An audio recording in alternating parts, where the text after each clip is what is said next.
Olá pessoal! Então vamos lá, né? O vídeo de hoje é sobre a Contra-Reforma. E o que foi essa Contra-Reforma? Foi um movimento, né, que surgiu lá no século XVI, que foi um movimento que chamamos Contra-Reforma ou Reforma Cristã, né? Reforma da Igreja Católica. E essa reforma foi uma reação ou uma crítica ao avanço do protestantismo, né? Que já estava avançando em larga escala.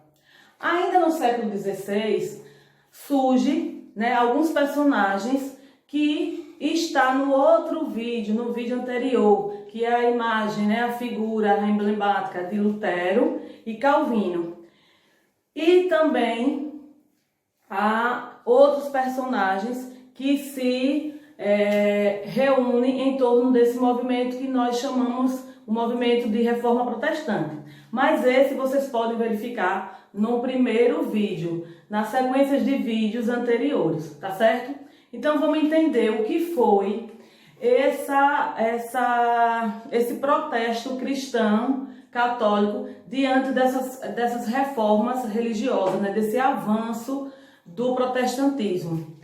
Essa reação ela foi do alto clero, ou seja, as reações, as críticas vieram não só da Igreja Católica, mas da sociedade, né, católica que falamos, do alto, né, do alto clero.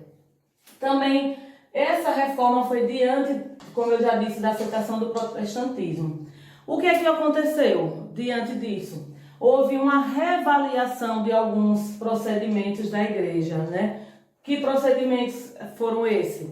Incentivar, né? O incentivo aos clérigos, também tornar as missas mais acessíveis e atrativas, né? Porque eles não estavam entendendo o porquê que muitos católicos estavam começando, né, a seguir uma nova religião. Então foi isso alguns pontos. Organizou também e reafirmou alguns dogmas, mas isso, entrelaçado a isso, aconteceu também a Ordem dos Jesuítas, ou seja, ela foi criada em 1534, né, com essa criação foi por Inácio de Loyola, que ele não só era um religioso, mas também militar. Só uma dica importante, toda a companhia de jesuíta, quando vocês forem aprender lá no Brasil colonial, vocês vão entender que o jesuíta, primeiro critério, eles eram realmente oficiais, né? Eles eram militares. E aí entrelaçou em relação a isso a questão religiosa. Também aí ele funda essa companhia de Jesus, que, como vocês observam, eram soldados de Cristo. E essa missão dessa companhia, nessa ordem jesuíta, era expandir realmente o cristianismo que já estava um pouco em decadência. Como foi que eles fizeram isso? Então, em alguns países, né, em algumas regiões do continente, esse processo aí foi um tanto violento, né? Mas eles tentaram a todo momento que as pessoas que saíram, né, os católicos, se tornassem, né, voltassem novamente a ter essa fé, reafirmação da fé. E nesse outro processo aqui, na Europa e na América, os jesuítas eles vão ter uma participação efetiva, né, no Brasil, na colonização do Brasil, na colonização dos índios. Essa colonização dos índios já foi um pouco mais, ele queria realmente, porque os índios já tinham a sua própria religião, vamos dizer não, seu dogma. Então, no Brasil, essa companhia jesuíta, ela foi realmente para dar início, né, para realmente colocar o cristianismo que eles não tinham. Entrelaçado a isso, surge também, né, porque até nesse início, essas reuniões internas não surtiram efeito, e aí surge o Concílio de Trento, uma reunião que perdurou por longos anos, né, na cidade de Trento, na Itália, onde em 1545 o Papa Paulo III, ele convoca, né, Essa convocação não é simplesmente só do alto clero, mas também de autoridades, para que se observem como é que ele ia reorganizar, né? Essa reunião foi para saber realmente o que é que eles fariam para que não houvesse mais essa disseminação do protestantismo. Então ele coloca essa reunião, alguns pontos importantes que foram citados, né, que foram o ponto-chave dessa reunião, que foi a reafirmação dos 7 sacramentos. Então, na reunião já ficou definido que a igreja não poderia, de forma alguma, deixar de lado aqueles sacramentos. Lembra quando a gente estudou na Reforma Protestante com o anglicanismo, que o rei, né, eu citei uns 2 sacramentos que ele vinha de encontro à igreja, que era a gula e era a luxúria. Então eles não quiseram de forma alguma tirar esses sacramentos da igreja católica. Você que faz o catecismo, né, que vão à igreja, os coroinhas da sala de aula, sabem muito bem quais são esses sacramentos. Também a crença da infalibilidade. O que é infalibilidade? É realmente que o Papa ele tem total razão, total verdade no que ele fala. O monopólio do clero também, que o clero fosse simplesmente o dono, né, superior de tudo. A salvação da fé por boas obras, predestinação. Por que eu estou falando esse ponto aqui? Lembra a doutrina calvinista, que ele achava que a pessoa já veio predestinado, então diante não precisava de suas boas ações, porque Deus já escolhia no nascimento. Então isso, a predestinação também foi um ponto importante de discussão.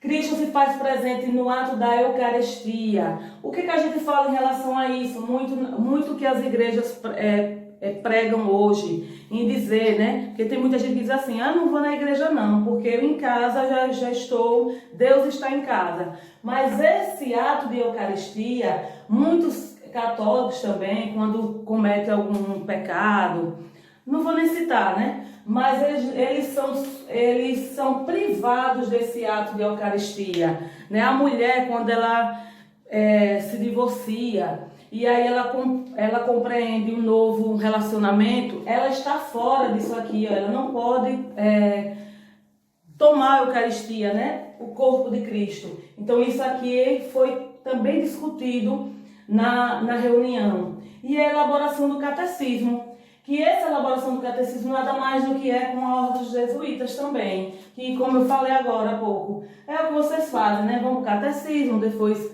se tornam coroinhas, e aí vai.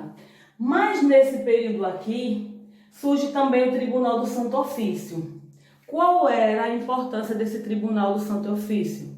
Tem 3 coisas que são essenciais.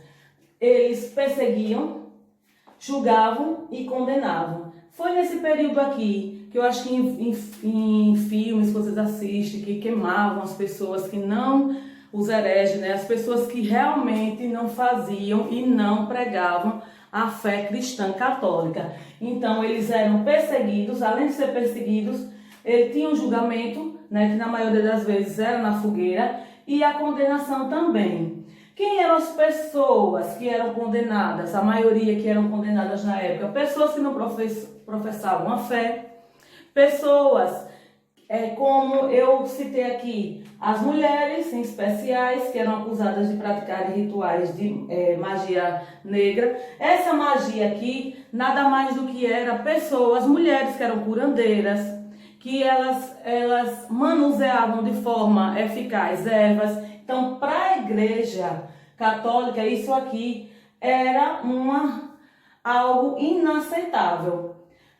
Essa questão das mulheres e dos protestantes, obviamente, porque eles seguiam os dogmas daqueles personagens que eu já citei. Calvino, Lutero e muitos aqui, eles realmente iam para a fogueira mesmo e iam ser condenados. Também entrelaçado aqui na Contra-Reforma, houve o retorno, né? O retorno da Inquisição, que praticamente criava e punia crimes contra a fé, que eu falei aqui no Tribunal do Santo Ofício, Também nesse período houve a reativação do século XVI. A atribuição foi criar uma lista de livros, muito importante também, viu?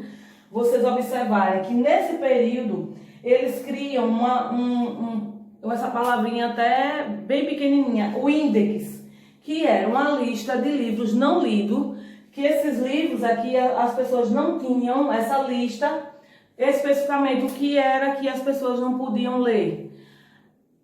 Autores, né, da antiguidade, autores clássicos da antiguidade, né, como a gente chama os filósofos da Grécia, também livros com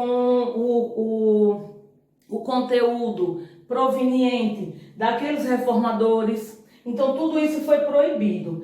Agora, será que vocês entenderam mesmo o que realmente foi a Contra-Reforma? Será que essa Contra-Reforma, ela surge, diante dessas reuniões, ficou consolidado alguma coisa, ou eles voltam atrás, eles definem que o protestantismo, né, teve alguma razão em algum momento?